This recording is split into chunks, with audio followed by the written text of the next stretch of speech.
A nossa República trata de um tema que exige rigor, responsabilidade e compromisso com a vida. O enfrentamento à violência doméstica e à violência contra a mulher de Mato Grosso.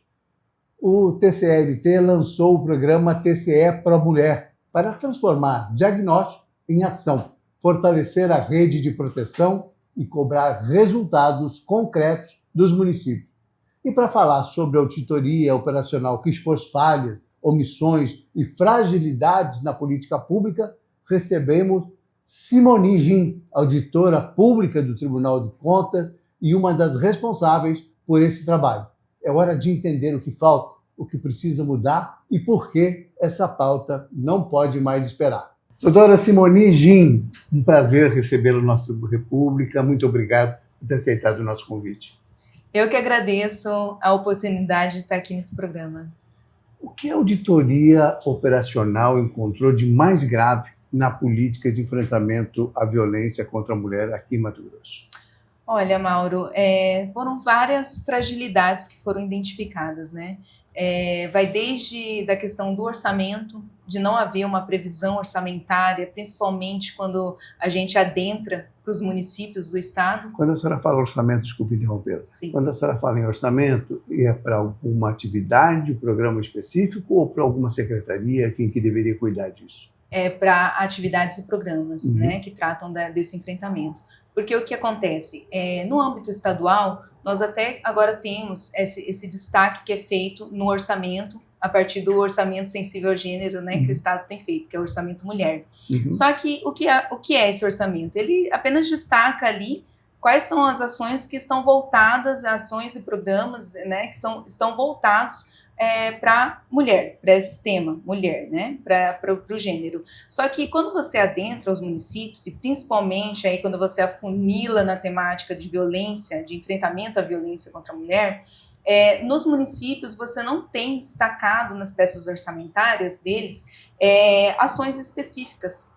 Ou seja, se não está previsto no orçamento, provavelmente não tem a execução de uma política pública de forma clara, que seja monitorada, que possa, ao final, ser avaliada e conseguir identificar a sua efetividade. Doutora Simoni, quando o Tribunal de Contas fala em falhas estruturais, e a senhora agora se remete a uma questão da dificuldade dos municípios terem uma ligação com essas políticas estaduais, de implantar as mesmas políticas, enfim, seja por falta de recursos, seja por falta de iniciativa, isso é uma ausência dos serviços em si, dos municípios, de desorganização da rede ou de falta de prioridade política mesmo. Qual é o entendimento que vocês que estão tentando organizar esse processo no Estado percebem? Eu vejo, Mauro, que isso é um conjunto de problemas, né? Um pouco de cada coisa do que você falou. Porque o que acontece? Quando a política pública ela é pensada em nível federal, em nível estadual, só que onde ela é implementada de fato? Nos municípios. Então, muitas vezes, a política pública ela é desenhada de tal forma que não leva em consideração as capacidades estatais dos municípios.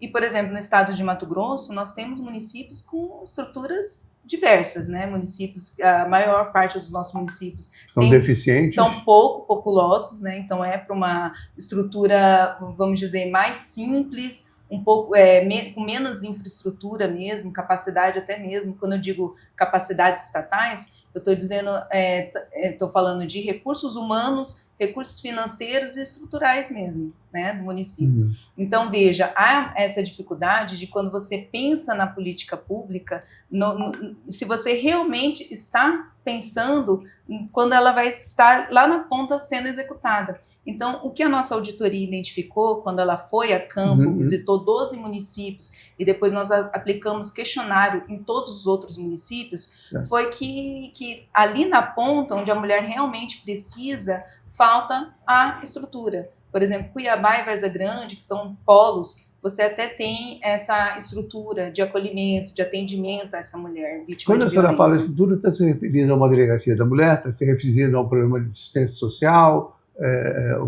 uma casa de acolhimento? Isso, Isso. Quando eu digo isso, a gente está se referindo à rede de atendimento mesmo à mulher vítima de violência. Então, vai desde um atendimento especializado, né? Pode ser que não precisa necessariamente ser uma delegacia especializada, pode ser uma sala de atendimento especializado, como que é a saída que a CESP tem tido para alguns municípios, né? A gente está se referindo também à IML, a Politec, né? Para fazer os exames de perícia, né? A gente encontrou uma deficiência tanto de politecs que são oferecidas, que atendem regiões grandes, então que muitas vezes a mulher tem que percorrer aí quase 300 quilômetros para poder fazer esse exame, né? Não há uma outra alternativa. Fora isso, também a estrutura em si da Politec, que a gente percebeu que muitas não têm uma infraestrutura para atendimento dessa mulher e também de equipamentos básicos, uma maca, um avental que ela utiliza, o avental ser transparente, não tem um banheiro, nem um lugar reservado para ela trocar de roupa, o acompanhamento, muitas vezes, porque a lei exige que haja um acompanhamento por uma mulher, né? E esse acompanhamento, normalmente, ele está sendo feito pela atendente estagiária que fica ali. Ou seja, não existe um atendimento Mas daí especializado. já é um problema bem de estrutura. De estrutura, né? Das pessoas, das prefeituras, dos municípios terem essa condição. Geralmente se improvisa muito no interior, sim, né? Tenta se adaptar às necessidades e às estruturas possíveis. Uhum. Por exemplo, no caso de perícia, é possível que o médico da cidade que esteja estabelecido na cidade cumpra esse papel ou não, judicialmente falando? É possível. A gente encontrou alguns casos em que você tem um médico legista habilitado, credenciado, né? Mas existem aí alguns entraves, tanto pela própria categoria, que briga por isso, né? Porque a partir do momento também que você credencia um servidor, você tem que dar para ele uma estrutura, uma capacitação específica para ele poder realizar esses atendimentos. Nós visitamos um caso em que a médica que tinha era uma médica credenciada, para verificar como é que funciona. Mas não me parece que isso seja uma solução que tem sido dada, né, para todos os municípios. Não foram todos que possuem esse médico credenciado. Ou seja, existem alternativas para essa ausência de infraestrutura nesse primeiro momento, né? Eu falo porque, assim, é preferível você ter uma alternativa no município e ter o resultado de um exame que possa indicar lesões, que possa indicar, no caso de estupro, enfim, você ter do que você esperar 3, 4 dias até a pessoa conseguir chegar num outro lugar, num outro centro, enfim. Porque a estrutura de Mato Grosso é um estado muito grande, 142 municípios, a maioria deles uma situação precária de infraestrutura mesmo, de servidor, enfim. Provavelmente vai levar muito tempo para que esses municípios alcancem um patamar de populacional e de estrutura administrativa capaz de fazer frente a isso, né? Sim. Mas as coisas acontecem em todos os lugares, né? No município grande, no município pequeno, a gente tem assistido aí frequentemente casos de mulheres sendo violentamente atacadas, mortas muitas vezes, por falta de... E no interior do estado acontecendo Sim. muito isso, né? Existe alguma proposta que tenha surgido dessa, ou ainda está se debatendo as soluções para essas constatações aí que o tribunal fez? Veja, a auditoria que nós fizemos foi uma auditoria operacional, ou seja, o cunho dela foi justamente olhar, tentar identificar essas fragilidades e propor, junto com as entidades envolvidas, soluções. Então, foi isso que a gente fez. Então, tem uma série de recomendações e determinações, que ao final nós chegamos, para que possa diminuir, mitigar essas fragilidades encontradas. Então, uma delas é o plano de enfrentamento à violência contra a mulher, que é uma exigência da Lei 14.899 de 2024, que prevê já uma série de ações ali, inclusive a criação de um organismo de política para a mulher, integração dos dados, um fortalecimento da rede de enfrentamento, né? E, consequentemente, quando você fortalece essa rede, você também fortalece a rede de atendimento à violência contra a mulher, e entre outras questões ali, inclusive orçamentárias. O Tribunal de Contas, ele abraçou essa causa, então não só realizamos essa auditoria operacional, como também agora entramos no lançamento do programa TCE Pro Mulher. O que isso envolve? Para dar mais efetividade a essas ações que nós propomos, o tribunal vai criar um selo Cidade Amiga da Mulher. Né? É uma resolução que ela está sendo já estruturada pelo nosso presidente, conselheiro Sérgio Ricardo, e ela vai ser aprovada por agora, né? Eu não sei ainda qual sessão, porque a gente está definindo ainda os últimos detalhes. Mas qual a intenção desse selo?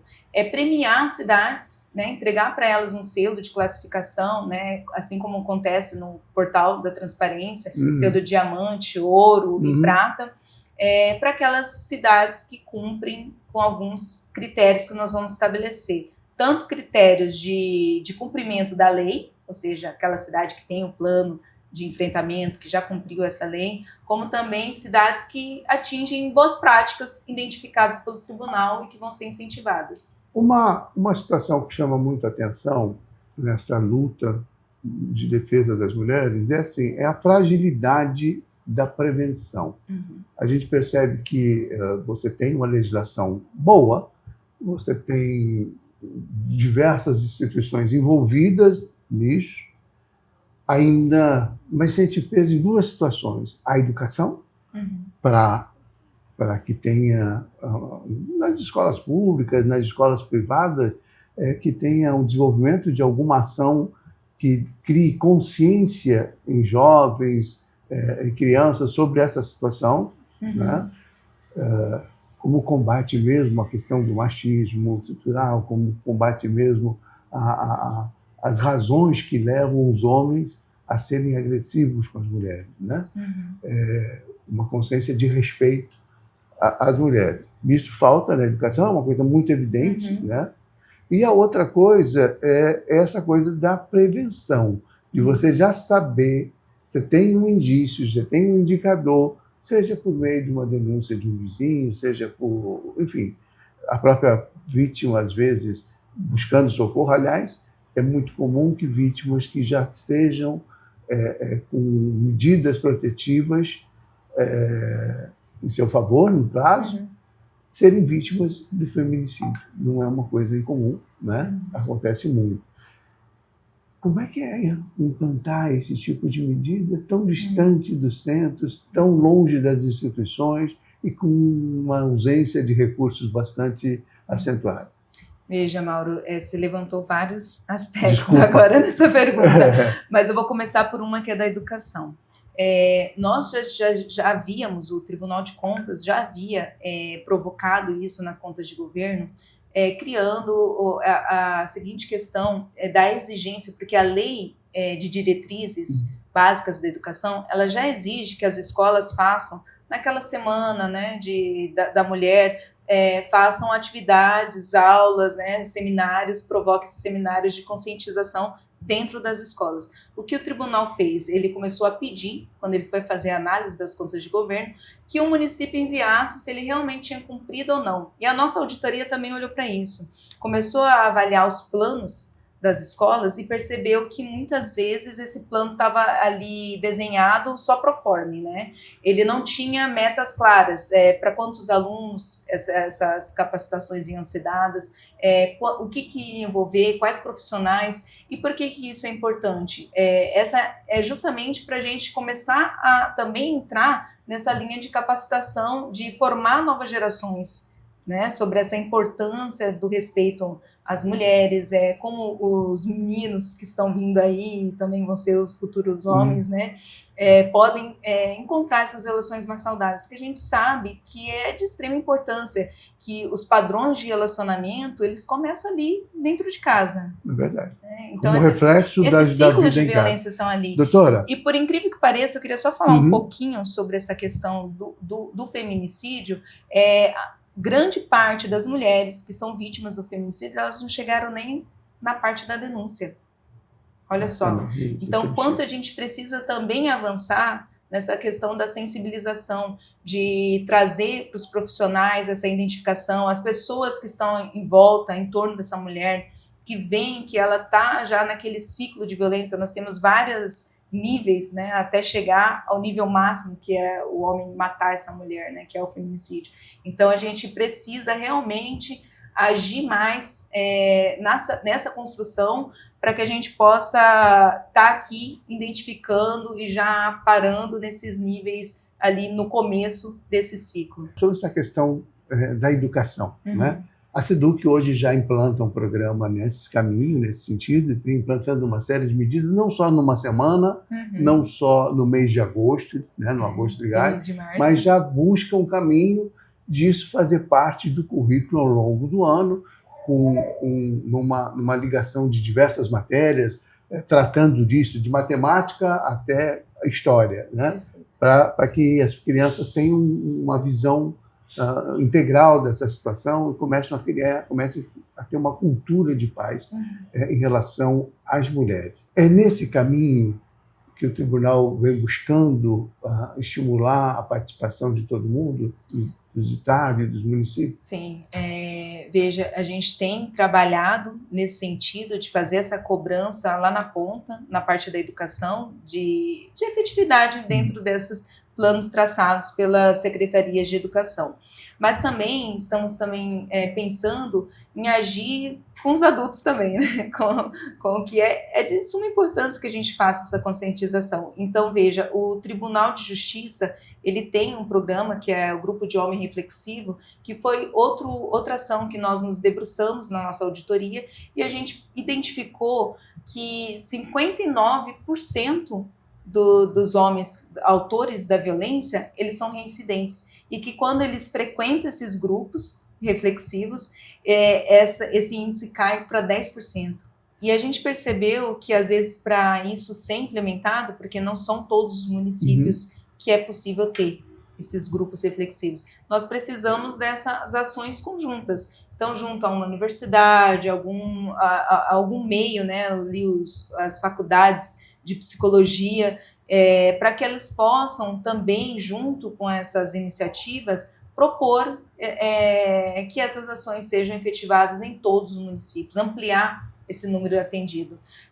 Porque a gente viu também, dado esse dado de sucesso, né, desses grupos reflexivos, que ela é uma política muitas vezes restrita, então não dá para ampliar. E você vê que faz parte de uma cultura, né, de você atacar justamente essa questão da cultura. Esse homem, muitas vezes, esse homem que é autor dessa violência, ele nem chega a refletir sobre isso, ele está acostumado ali, ele foi criado natural, assim, né? É natural ver a mulher processo como um objeto, né? Ou ela como a serviço. Então, ele às vezes não chegou a fazer essa reflexão. Então, é importante também atuar dessa forma, de trazer os homens, quando fazer essas ações, a gente não se restringir só às mulheres, não é só as mulheres que tem que estar levantando essa bandeira aqui. Eu estou aqui sendo entrevistada por um homem tem que educar e perguntando justamente sobre isso, né? Deixa eu lhe perguntar uma coisa.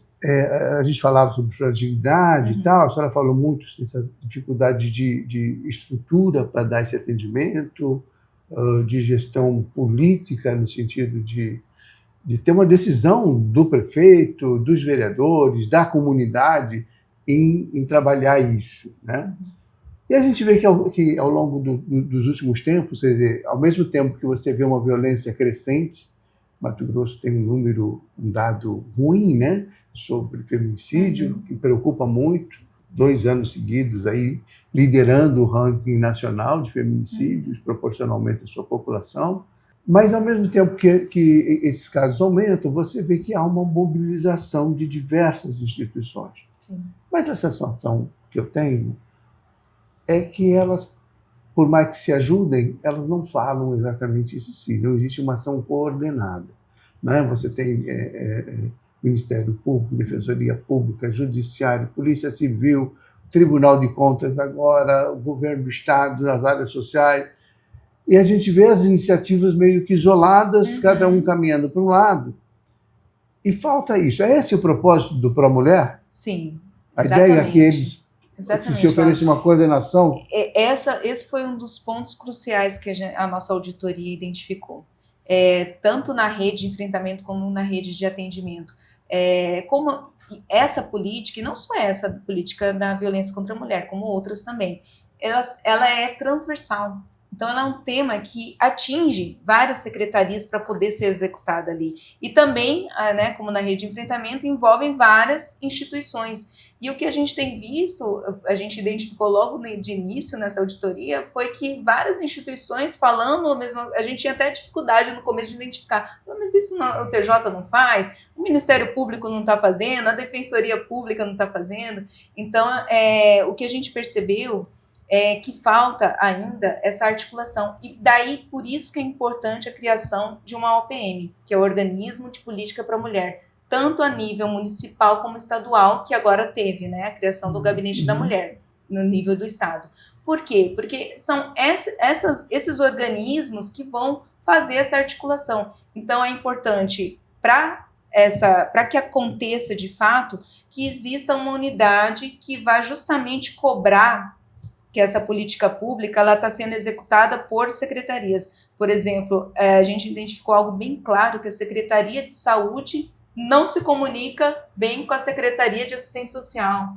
E nem com a Secretaria de Segurança Pública. E muito menos está se comunicando com a polícia, né, com a delegacia que faz o boletim de ocorrência. E deveria ser um caminho, se você para pensar, que essa mulher que é vítima, único, né? Ele deveria ter um fluxograma, um protocolo de atendimento bem definido. Ela vai lá, faz o boletim de ocorrência, já vê se precisa. Isso, de fato, no papel existe, tá? Não existe, de fato, operacionalmente sendo executado, né? Identifica se essa mulher vai precisar ou não de uma assistência social para sair daquele ciclo. Então, já aciona a Secretaria de Assistência Social. Se ela precisar de algum atendimento médico, vai ter que acionar a Secretaria de Saúde. Ou seja, tudo isso tem que estar muito bem articulado. E o que a gente identificou é que falta esse fluxo definido, os protocolos de atendimento. Então, precisa, de fato, aí a gente imagina que é uma solução que é dada em nível nacional, também estadual, que um organismo de política para a mulher ele daria conta de fazer. Conselho Municipal da Mulher também dá conta de fazer essa exigência? Dá em partes, né? Porque a gente percebeu que 50% dos municípios tinha até um Conselho Municipal da Mulher instituído, mas eles não eram ativos. Eles não se reúnem, não fiscaliza de fato. Então, e falta também a capacitação. E aí, nesse ponto, o Tribunal de Contas ele também entra. Vamos lá. O TCE tem condições de organizar essa rede de proteção? Eu falo assim, porque você fez um diagnóstico doloroso, que é a falta de comunicação, que é o primordial, quer dizer, que é o elementar, né? Elementar disso. Então, se a saúde não fala com a polícia, se a polícia não fala com a educação, se não tem esse diálogo sob o ponto de vista de uma operação mesmo. Você falou de um protocolo, que eu acho que é isso mesmo. Como é que as coisas devem caminhar em todos os níveis, né? Então, o TCE tem esse poder de organizar, de obrigar o Estado, de alguma maneira, a instituir um programa estadual, um vínculo com todas as prefeituras, com todas as instituições, estabelecer qual é o papel de cada um nesse combate à violência? Veja, o papel de cada um ele já é dado pela lei, né? Então, sim, a gente já tem, esse papel deveria estar bem claro para cada um. Mas o Tribunal de Contas, eu vejo que o controle externo, ele acaba sendo esse indutor de boas práticas. Então, a gente, através desses trabalhos que nós fazemos, né, desse tipo de trabalho, de levantar diagnóstico, de identificar algumas falhas, a gente passa agora para a etapa de monitoramento. O que nós vamos fazer? Nós estamos agora com o programa TCE Pro Mulher, nós vamos disponibilizar capacitações para esses municípios, porque é aquilo que a gente estava falando no começo, municípios que têm baixa capacidade estatal, né, para conseguir pôr em operação todas essas recomendações que foram designadas. Então, nós vamos capacitar esses municípios para que eles desenvolvam esses planos que são exigências da lei. Desde 2025 já era para estar com esse plano pronto. Paralelo a isso, o tribunal também está desenvolvendo algumas ações para poder fazer com que, por exemplo, rede de enfrentamento, a gente identificou que nas cidades que foram instituídas essas redes, e assim, de uma forma simples ainda, porque a maioria que respondeu os questionários disseram que essa rede de enfrentamento, ela funciona via o grupo de WhatsApp. Veja, só o fato de você ter um grupo de WhatsApp ali, o delegado da cidade, a secretária de assistência social, de saúde, e identificar, olha, acabou de adentrar uma vítima. Só essa comunicação via WhatsApp já traz uma celeridade no processo, já traz já diminui esse risco de revitimização, que é quando a vítima ela tem que passar por cada uma dessas instituições que oferecem serviço e narrar a mesma história. Então, a gente já atuou em cima disso. Quando a gente iniciou a auditoria, o TJ tinha, se eu não me engano, 25 comarcas com a rede instaurada.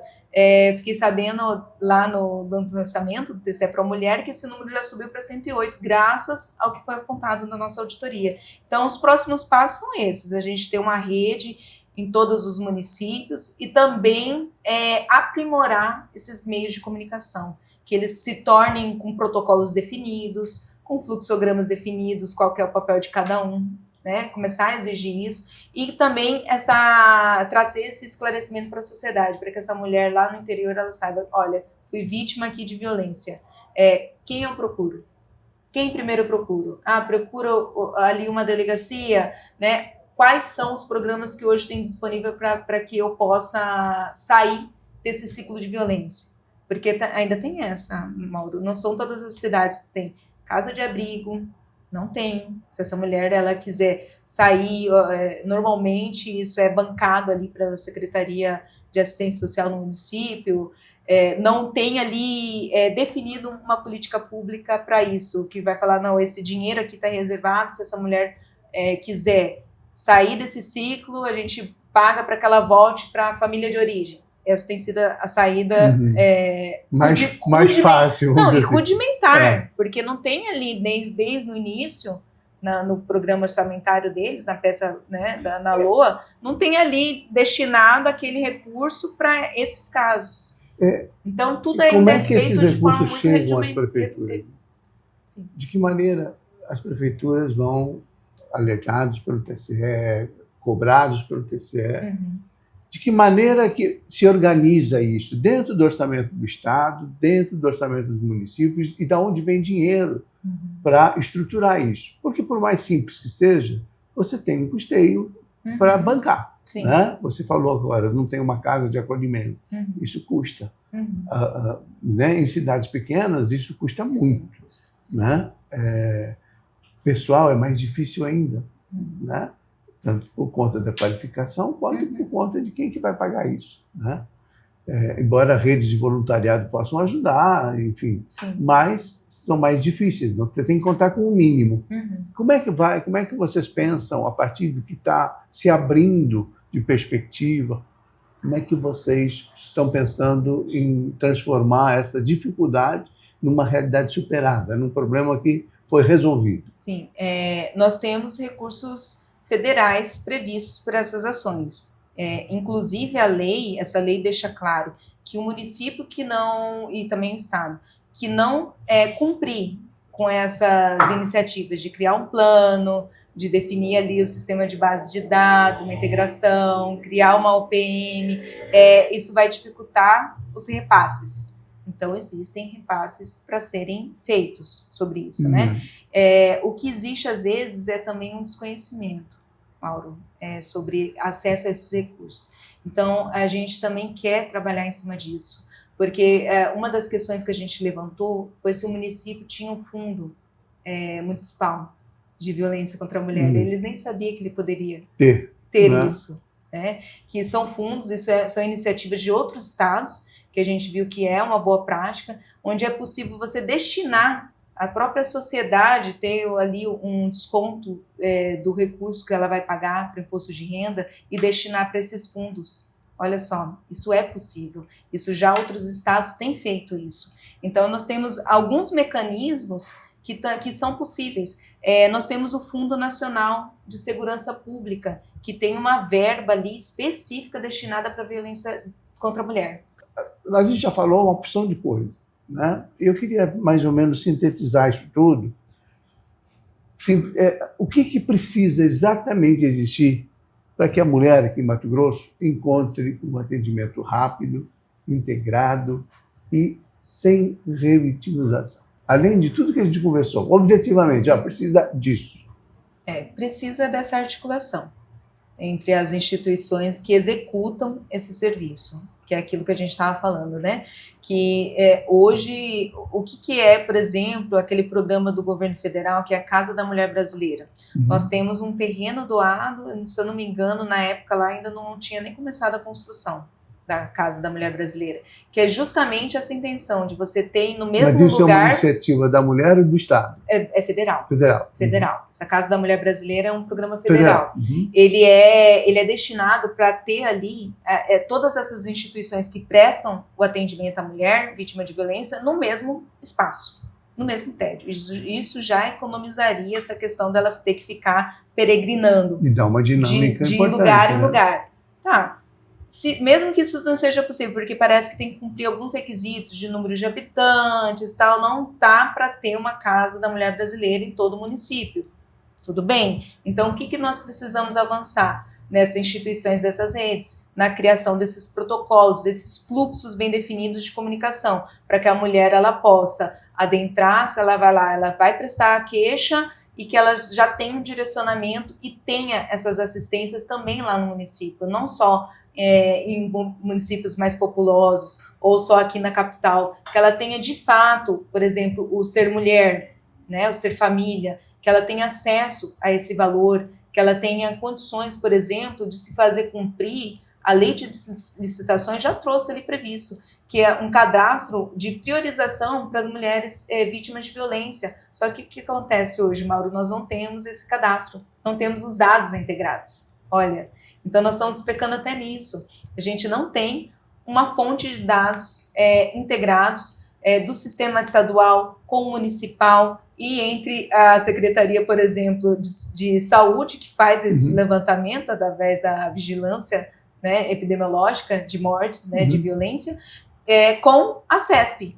Então, nós não temos ainda essa integração de dados, porque se a gente tivesse, seria mais fácil a gente ter esse fluxo, fazer esse processo andar. Porque para a mulher que sofre ali na pele essa violência, o que acontece na prática é que ela não sabe nem como é que está o processo dela. Ela precisa vir aqui na defensoria, ela precisa ir no Ministério Público para perguntar se o processo está andando ou não. Então, até nesse momento que é a separação, que é a partilha de bens, né, a luta judicial de guarda, tudo isso são todos processos difíceis para que a mulher ela dê continuidade a essa caminhada dela, essa caminhada. A busca de independência, Exato. de ter o caminho por próprio. exemplo, coisas que a gente identificou, a Secretaria Municipal aqui da Mulher, né, de Cuiabá, muitas vezes ela quer fazer esse atendimento para essa mulher, para dizer como é que está o processo dela, mas nem eles têm acesso ao processo, por conta do sigilo. Então, são muitas coisas que, se a gente parar para pensar, algumas coisas dá para melhorar sem nem você mexer em recurso público, só em você trabalhar a questão da comunicação, de definir protocolos, fluxogramas e a comunicação entre as instituições da rede. É uma situação... Isso já avança enormemente. Situação que a gente fica imaginando... que é falta mesmo de comunicação entre todo mundo, né? De se estabelecer uma política pública que todos participem de uma forma muito clara, objetiva. Sim. Né? É lamentável que isso ainda esteja nesse pé. Mas pelo menos estamos avançando, né? No sentido de construir... porque quando a gente fala em política pública, a gente está imaginando um grande arco de ações, né? Que possa dar solução, dar resposta para todos os problemas, né? Porque é um problema complexo, extremamente complexo, que vai da mulher até a criança que fica órfã. Sim. Né? Como é que resolve o problema das crianças órfãs? No caso de feminicídio, por exemplo. Pois é. Às vezes não tem parente, às vezes não tem família. Nós temos Quem que cuida lidar, disso? nós temos que lidar ainda com isso. Agora, recentemente, que estão criando dentro do Estado programas para atender essas crianças, né? Essas crianças, as vítimas do feminicídio. Porque, e ainda a gente tem problemas ainda mais graves, das crianças que vivenciam essa violência dentro de casa e que faz com que essa violência se reproduza na vida adulta. Então, isso já são fruto de pesquisas comprovadas que essa mulher, normalmente, que ela se deixa entrar num relacionamento desse tipo, ela vivenciou lá atrás, nesse ciclo de violência. Ela teve a família ali, ou a família que vivenciou, o pai, a mãe, e aquilo entra dentro de um ciclo, num padrão repetitivo que é difícil sair. Como no caso de mulheres que vencem uma relação aqui e quando vê já está em outra relação, vítima também novamente, com o mesmo tipo de problema, né? De problema. É um negócio então veja, Mauro, é complexo de fato. É verdade. Olha, a gente está finalizando Nossa República dessa semana, conversa importante, porque abre uma perspectiva, né? A Nossa República tem desde o ano passado, vem promovendo algumas coisas, o site, o programa na TV. A gente tem um projeto que chama Amor Sem Medo, que é exatamente para discutir temas como esse. A gente tem uma editoria dentro do site que trata disso. Todas as matérias, as notícias, os debates que surgem sobre a defesa da mulher, eles estão ali nessa coluna chamada Amor Sem Medo. Reúne, é uma editoria mesmo, né? Reúne matérias, porque eu acho que isso tem que envolver todo mundo, né? Não é só o poder público, a sociedade tem que estar disposta a enfrentar isso também. Né? Sim. E eu queria agradecer muito, parabenizar a iniciativa do Tribunal de Contas.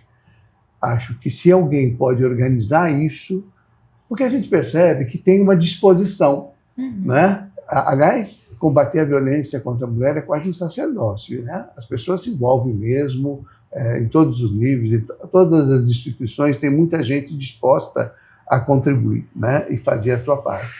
E precisa mesmo dessa coordenação, precisa mesmo essa definição. Eu queria agradecer muitíssimo, doutora Simone, dar os parabéns para vocês todos no TCA, torcer para que essa coisa avance com a velocidade que precisa, né? Para que a gente possa, antes das eleições municipais aí de 2028, que a gente possa já ter um plano funcionando, uma estrutura funcionando, né? Para proteger as mulheres. Eu fico feliz quando eu vejo, a SEDUC está trabalhando na sala de aula, está começando o trabalho, né? É difícil porque é muito complexo. Sim. Você falar de um assunto delicado desse na sala de aula, você precisa ter muito preparo, você precisa de qualificação de professor, você precisa ter conteúdo para isso, né? Então, a gente vê que falta ainda avançar, mas está caminhando, isso é importante, né? E a sua iniciativa lá no TCE, seu compromisso com isso, ajuda muitíssimo, viu? Muito obrigado, doutora. Seja muito bem-vinda sempre aqui na Nossa República para a gente conversar sobre assuntos como esse. Eu agradeço a oportunidade de falar desse trabalho, que é um trabalho que deu muito prazer para nós fazermos, né? Nossa equipe foi toda de mulheres, e ver o Tribunal de Contas se preocupando com isso e atuando, graças ao nosso presidente também, conselheiro Sérgio Ricardo, que tem exercido uma presidência que se preocupa com grandes temas, que vai à rua, vai até a sociedade e tem trazido essas induções, né, de melhorias nas políticas públicas. Então, o Tribunal de Contas, de fato, ele tem sido a instituição que promove justamente essa sincronicidade com as outras instituições para que essa política pública, não só da violência contra a mulher, como também temos outras sendo desenvolvidas ali no Tribunal de Contas, elas possam melhorar, de fato, a vida do cidadão matogrossense. Doutora Sameli, brigadíssimo. Nossa República vai ficando por aqui. Até a próxima semana com uma outra entrevista tão importante como foi essa com a doutora Simone Din. Um abraço a todos.